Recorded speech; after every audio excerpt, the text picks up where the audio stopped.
حدیث نمبر 93۔ کہمس کے بجائے مطر وراق نے عبداللہ بن بریدہ سے، انہوں نے یحییٰ بن یعمر سے نقل کیا کہ جب معبد جہنی نے تقدیر کے بارے میں وہ سب کہا جو کہا تو ہم نے اسے سخت ناپسند کیا۔ یحییٰ نے کہا میں اور حمید بن عبد الرحمن حمیری نے حج کیا۔ اس کے بعد انہوں نے کہمس کے واسطے سے بیان کردہ حدیث کے مطابق حدیث بیان کی، البتہ الفاظ میں کچھ کمی بیشی ہے۔ صحیح مسلم حدیث نمبر 94۔ عبداللہ بن بریدہ کے ایک تیسرے شاگرد عثمان بن غیاث نے یحییٰ بن یعمر اور حمید بن عبد الرحمن دونوں سے روایت کی۔ دونوں نے کہا ہم عبداللہ بن عمر رضی اللہ عنہما سے ملے اور ہم سے تقدیر کی بات کی، اور وہ لوگ یعنی منکرین تقدیر جو کچھ کہتے ہیں اس کا ذکر کیا۔ اس کے بعد عثمان بن غیاث نے سابقہ راویوں کے مطابق حضرت عمر رضی اللہ عنہ سے مرفوعاً روایت کی۔ اس روایت میں کچھ الفاظ زیادہ ہیں اور کچھ انہوں نے کم کیے ہیں۔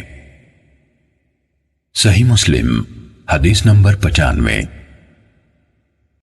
معتمر کے والد سلیمان بن ترخان نے یحییٰ بن یعمر سے، انہوں نے عبداللہ بن عمر رضی اللہ عنہما سے، انہوں نے حضرت عمر رضی اللہ عنہ سے، اور انہوں نے نبی صلی اللہ علیہ وآلہ وسلم سے اسی طرح روایت کی جس طرح مذکورہ اساتذہ نے روایت کی۔ صحیح مسلم حدیث نمبر 96۔ اسماعیل بن ابراہیم یعنی ابن الیہ نے ابو حیان سے، انہوں نے ابو زرعہ بن عمر بن جریر سے، اور انہوں نے حضرت ابو ہریرہ رضی اللہ عنہ سے روایت کی، کہا رسول اللہ صلی اللہ علیہ وسلم ایک دن لوگوں کے سامنے تشریف فرما تھے۔ ایک آدمی آپ صلی اللہ علیہ وسلم کے پاس آیا اور پوچھا، اے اللہ کے رسول، ایمان کیا ہے؟ آپ نے فرمایا، تم اللہ تعالیٰ، اس کے فرشتوں، اس کی کتاب، قیامت کے روز اس سے ملاقات، اس کے سامنے حاضری اور اس کے رسولوں پر ایمان لاؤ، اور آخری بار زندہ ہو کر اٹھنے پر بھی ایمان لے آؤ۔ اس نے کہا، اے اللہ کے رسول، اسلام کیا ہے؟ آپ نے فرمایا، اسلام یہ ہے کہ اللہ تعالیٰ کی عبادت کرو، اس کے ساتھ کسی چیز کو شریک نہ ٹھہراؤ، لکھی یعنی فرض کی گئی نمازوں کی پابندی کرو، فرض کی گئی زکوٰۃ ادا کرو، اور رمضان کے روزے رکھو۔ اس نے کہا، اے اللہ کے رسول، احسان کیا ہے؟ آپ صلی اللہ علیہ وسلم نے فرمایا، اللہ تعالیٰ کی عبادت اس طرح کرو گویا تم اسے دیکھ رہے ہو، اور اگر تم اسے نہیں دیکھ رہے ہو تو وہ یقیناً تمہیں دیکھ رہا ہے۔ اس نے کہا، اے اللہ کے رسول، قیامت کب قائم ہوگی؟ آپ صلی اللہ علیہ وسلم نے فرمایا، جس سے سوال کیا گیا ہے وہ اس کے بارے میں پوچھنے والے سے زیادہ آگاہ نہیں، لیکن میں تمہیں قیامت کی نشانیاں بتا دیتا ہوں۔ جب لونڈی اپنا مالک جنے گی تو یہ اس کی نشانیوں میں سے ہے، اور جب ننگے بدن اور ننگے پاؤں والے لوگوں کے سردار بن جائیں گے تو یہ اس کی نشانیوں میں سے ہے، اور جب بھیڑ بکریاں چرانے والے اونچی اونچی عمارتیں بنانے میں ایک دوسرے سے مقابلہ کریں گے تو یہ اس کی علامات میں سے ہے۔ قیامت کے وقت کا علم ان 5 چیزوں میں سے ہے جنہیں اللہ تعالیٰ کے سوا کوئی نہیں جانتا ہے۔ پھر آپ صلی اللہ علیہ وسلم نے یہ آیت پڑھی، بے شک اللہ تعالیٰ ہی کے پاس قیامت کا علم ہے، وہی بارش برساتا ہے، اور وہی جانتا ہے کہ ارحام یعنی ماؤں کے پیٹوں میں کیا ہے۔ کوئی زیرو نہیں جانتا کہ وہ کل کیا کرے گا، نہ کسی متنفس کو یہ معلوم ہے کہ وہ زمین کے کس حصے میں فوت ہوگا۔ بلا شبہ اللہ تعالیٰ علم والا خبردار ہے۔ حضرت ابو ہریرہ رضی اللہ عنہ نے کہا، پھر وہ آدمی واپس چلا گیا تو رسول اللہ صلی اللہ علیہ وسلم نے فرمایا، اس آدمی کو میرے پاس واپس لاؤ۔ صحابہ کرام رضی اللہ عنہم اسے واپس لانے کے لیے بھاگ دوڑ کرنے لگے تو انہیں کچھ نظر نہ آیا۔ رسول اللہ صلی اللہ علیہ وسلم نے فرمایا، یہی جبرائیل علیہ السلام تھے جو لوگوں کو ان کا دین سکھانے آئے تھے۔ صحیح مسلم حدیث نمبر 97۔ ابن الیہ کے بجائے محمد بن بشر نے کہا ہمیں ابو حیان نے سابقہ سند سے وہی حدیث بیان کی، البتہ ان کی روایت میں اذا ولدت الامۃ بعلہا، یعنی جب لونڈی اپنا مالک جنے گی۔ رب کی جگہ بال یعنی مالک کے الفاظ ہیں، امتو سے مملوکہ لونڈیاں مراد ہیں۔ صحیح مسلم حدیث نمبر 98۔ حضرت ابو ہریرہ رضی اللہ عنہ سے روایت ہے کہ رسول اللہ صلی اللہ علیہ وآلہ وسلم نے فرمایا مجھ سے دین کے بارے میں پوچھ لو۔ صحابہ کرام رضی اللہ عنہم آپ صلی اللہ علیہ وسلم سے اتنے مرعوب ہوئے کہ سوال نہ کر سکے۔ تب ایک آدمی آیا اور آپ صلی اللہ علیہ وسلم کے دونوں گھٹنوں کے قریب بیٹھ گیا، پھر کہنے لگا اے اللہ کے رسول، اسلام کیا ہے؟ آپ نے فرمایا تم اللہ تعالیٰ کے ساتھ کسی کو شریک نہ ٹھہراؤ، نماز کا اہتمام کرو، زکوٰۃ ادا کرو اور رمضان کے روزے رکھو۔ اس نے کہا آپ نے سچ فرمایا۔ پھر پوچھا اے اللہ کے رسول، ایمان کیا ہے؟ آپ صلی اللہ علیہ وسلم نے فرمایا یہ کہ تم اللہ، اس کے فرشتوں، اس کی کتاب، قیامت کے روز اس سے ملاقات اور اس کے رسولوں پر ایمان لاؤ، مرنے کے بعد اٹھنے پر ایمان لاؤ اور ہر امر کی تقدیر پر ایمان لاؤ۔ اس نے کہا آپ نے درست فرمایا۔ پھر کہنے لگا اے اللہ کے رسول، احسان کیا ہے؟ آپ صلی اللہ علیہ وسلم نے فرمایا تم اللہ تعالیٰ سے اس طرح ڈرو گویا تم اسے دیکھ رہے ہو، پھر اگر تم اسے نہیں دیکھ رہے تو وہ یقیناً تمہیں دیکھ رہا ہے۔ اس نے کہا آپ نے صحیح فرمایا۔ پھر پوچھا اے اللہ کے رسول، قیامت کب قائم ہوگی؟ آپ صلی اللہ علیہ وسلم نے جواب دیا جس سے قیامت کے بارے میں پوچھا جا رہا ہے وہ پوچھنے والے سے زیادہ نہیں جانتا، میں تمہیں اس کی علامات بتائے دیتا ہوں۔ جب دیکھو کہ عورت اپنے آقا کو جنم دیتی ہے تو یہ اس کی نشانیوں میں سے ہے، اور جب دیکھو کہ ننگے پاؤں اور ننگے بدن والے، گونگے اور بہرے زمین کے بادشاہ ہیں تو یہ اس کی علامات میں سے ہے، اور جب دیکھو کہ بھیڑ بکریوں کے چرواہے اونچی سے اونچی عمارات بنانے میں باہم مقابلہ کر رہے ہیں تو یہ بھی اس کی نشانیوں میں سے ہے۔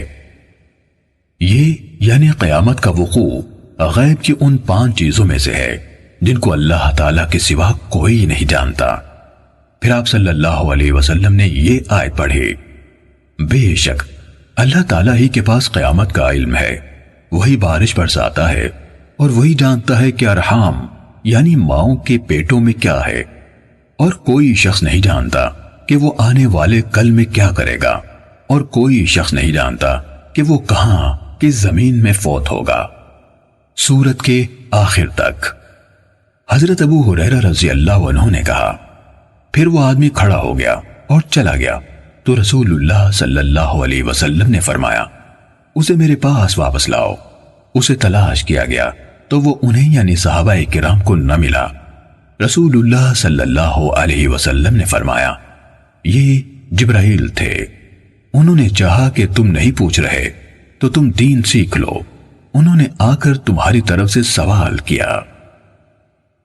صحیح مسلم حدیث نمبر 99۔ مالک بن انس نے ابو سہیل سے اور انہوں نے اپنے والد سے روایت کی، انہوں نے حضرت طلحہ بن عبید اللہ رضی اللہ عنہ سے سنا، وہ کہہ رہے تھے کہ رسول اللہ صلی اللہ علیہ وسلم کے پاس اہل نجد میں سے ایک آدمی آیا، اس کے بال پراگندہ تھے، ہم اس کی ہلکی سی آواز سن رہے تھے لیکن جو کچھ وہ کہہ رہا تھا ہم اس کو سمجھ نہیں رہے تھے، حتیٰ کہ وہ رسول اللہ صلی اللہ علیہ وسلم کے قریب آ گیا۔ وہ آپ سے اسلام کے بارے میں پوچھ رہا تھا۔ رسول اللہ صلی اللہ علیہ وسلم نے فرمایا دن اور رات میں 5 نمازیں فرض ہیں۔ اس نے پوچھا کیا ان کے علاوہ اور نمازیں بھی میرے ذمے ہیں؟ آپ نے فرمایا نہیں، الا یہ کہ تم نفلی نماز پڑھو اور ماہ رمضان کے روزے ہیں۔ اس نے پوچھا کیا میرے ذمے اس کے علاوہ بھی روزے ہیں؟ فرمایا نہیں، الا یہ کہ تم نفلی روزے رکھو۔ پھر رسول اللہ صلی اللہ علیہ وسلم نے اسے زکوٰۃ کے بارے میں بتایا تو اس نے سوال کیا، کیا میرے ذمے اس کے سوا بھی کچھ ہے؟ آپ صلی اللہ علیہ وسلم نے جواب دیا، نہیں، سوائے اس کے کہ تم اپنی مرضی سے نفلی صدقہ دو۔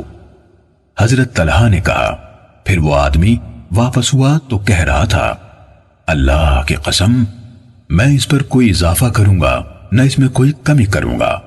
اس پر رسول اللہ صلی اللہ علیہ وسلم نے فرمایا، یہ فلاح پا گیا اگر اس نے سچ کر دکھایا۔